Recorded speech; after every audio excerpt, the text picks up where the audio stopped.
Hello viewers, আসসালামু আলাইকুম। আমরা আজকে গেছিলাম চিকলি পার্কে বেড়াতে।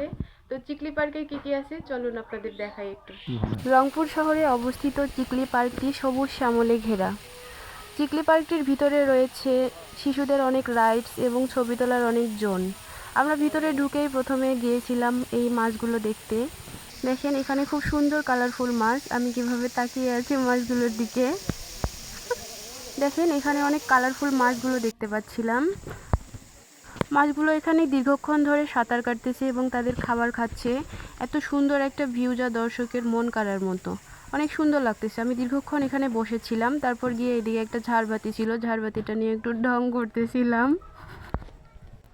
আরও ছিল এখানে বিভিন্ন ধরনের ছবি তোলার জোন। এখানে সবাই ছবি তুলতেছিল, উপর থেকে ঝর্ণার পানি পড়তেছিল। অনেক লোকজন এসেছিল বেড়াতে এখানে। এদিকে রিল্যাক্স করে বসার জন্য জোন রেখেছিল, অনেকেই বসেও ছিল অবশ্য, ছবি টবি উঠাচ্ছে সবাই। আর এইদিকে দেখেন আরও একটা ছবি তোলার জোন, এখানে সবাই ফটোশ্যুট করতেছিল বসে বসে। আর চিকলি পার্কের ভিতরে যে বিলটা আছে না, এটা হচ্ছে আপনাকে একটা সমুদ্রের ভাইবস দিবে। যারা কক্সবাজার যেতে পারে না তারা চিকলি পার্কে এসে এই বিলের মধ্যে দাঁড়িয়ে থাকবেন। দেখেন কি উত্তাল ঢেউ, এখানে হচ্ছে আপনারা মানসিক শান্তিটা ফিরে পাবেন। তো যারা বাড়িতে বসে খুব বোরিং সময় কাটাচ্ছেন, চাইলে ফ্যামিলি নিয়ে এসে ঘুরে আসতে পারেন চিকলির পার্কে। ভালো লাগবে সবার।